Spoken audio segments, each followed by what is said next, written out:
Hey now, welcome to the Inside BS Show with the Godfather and Nikki G. I'm the Godfather and she's... Nikki G. That's right, I'm Dave Lorenzo. She's Nicola Gellermino. So Nicola, it's the NBA Finals. As we're recording this, the Heat are down to the Nuggets. I don't want to go into any more detail. I want the content to be evergreen, but everybody in Miami is down in the dumps here. Although the Heat did eliminate the Bucks, and interestingly enough, Giannis was asked the same question this year that he was asked last year, and that is, hey, Giannis, you guys were eliminated from the playoffs. You didn't win a championship. Do you consider the season to be a failure? So here's the thing, Nicola. You know how much I love you, and you know that we think the same way on a lot of things. I'm betting that we think the same way on this. I hope you don't let me down. What is your opinion, first, of that question, and second, of Giannis's answer? You can share what the answer was and then give us your opinion to it. Sure. So if you don't know who Giannis is an elite athlete. MVP in the NBA. He is a phenomenal athlete, especially for someone his size. Giannis's question you provided us at the press conference after getting knocked out early by the Miami Heat was, did you view the season as a failure when you got knocked out? Giannis's response to that was amazing. But before he responded, he put his hands on his head and he took a very big, deep breath. Why? Because that was an emotional experience. They had just lost the rest of the playoffs and the season was over. And so this was moments after that crushing defeat. And you ask an athlete in that moment, full of emotion, this question. And his response was, it's not a failure, it's steps to success.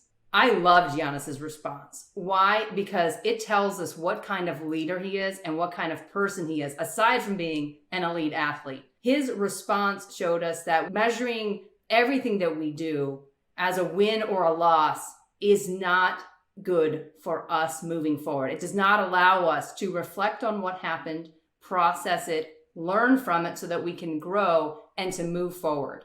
And so in that moment, he showed us what is a great approach to a lot of different businesses. For us as lawyers, as an example, if I had just lost a court case, and asked the question, do you view your professional existence as a failure?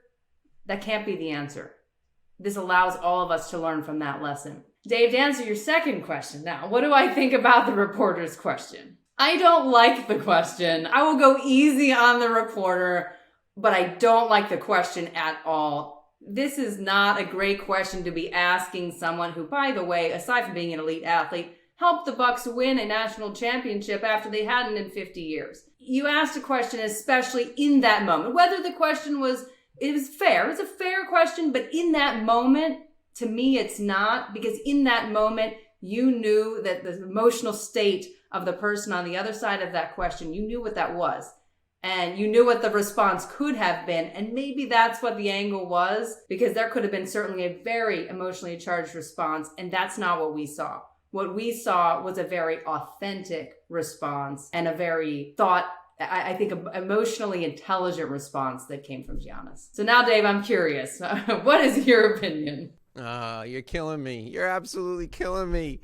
There's a chink in the armor. Okay, so here's the thing, Nicola. You are a professional athlete. Not you, Giannis. You're a professional athlete. Part of what you get the phenomenally big money for is dealing with the media. Okay? That's part of it. And whether you like it or not, you know, it's a requirement in your contract. You know, win or lose, you're going to have to sit in front of these people and answer their questions. So I take exception with the fact that the part of his answer that was good was the part where you learn from it and move forward. But you have to label anything other than achieving your ultimate objective as a failure in order to make sure that you set the right outcome for your team moving forward. So, yes, you absolutely, it's healthy and you have to learn from failure. I'll tell you two quick stories. First story is my son learning martial arts and losing a lot when he first started fighting in tournaments, and his coach telling him that was not the desired outcome, but it is not a devastating outcome for you if you learn what you did wrong and you correct it and you don't make those mistakes again, right? So if it's a kid and you don't want to label it a failure, okay, don't label it a failure. But I'll give you another example. My business, successful for years. I prepared for every contingency. That's what I do. We have a global pandemic. My business goes from phenomenally successful to zero in 2 weeks in the month of March in 2020. That was a huge failure. You can't call it anything but a failure. Now, there are reasons why the failure occurred, and I learned from what happened, and I have made adjustments to my business that would plan for all of my clients in a specific sector going away at the same time, so that will never happen again. So my business will be stronger, but it cannot be labeled anything other than a failure. So I think we can do two things. We can learn from what actually happened, but if you start out an NBA season and your goal is not to win a championship, nobody's going to want you on their team. So if you don't win a championship, anything less than the championship, I think you got to view it as a failure. Your thoughts? I'm going to disagree on this one, Dave. Let me ask you this. Is your business doing well now after there was a failure? My business is doing great. We're probably 3/4 of the way back to where we about half to 3/4 of the way back to where we need to be. So here's the distinction for me. Your business is not a failure. That objective was a loss, or that objective itself was a failure. So not winning the championship may have been, but to categorize the entire effort as a failure, that's what bothers me. You are not a failure. Your business is not a failure when you look back at all of the effort that went into that.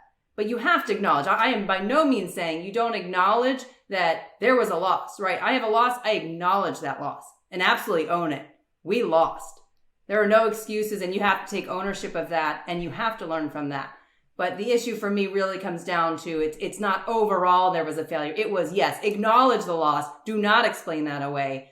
But I think if you view those entire seasons as a failure, you are not going to have the right mindset to be able to move forward. That's the question, though. It was the season a failure. If you do not win a championship, was the season a failure? And, you know, the thing about the way Giannis answered the question that really made the hair on the back of my neck stand up is it was a thin-skinned way of answering the question, because he made it personal about the reporter. And he even acknowledged it about 3/4 of the way through his answer. He said, I shouldn't be making this personal, right?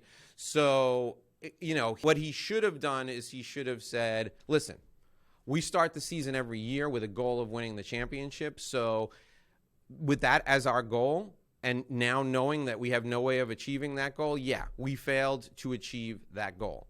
But here are 3 things I'll take away from this season moving forward so that I can achieve my goal, or we can achieve our goal as a team next year, right?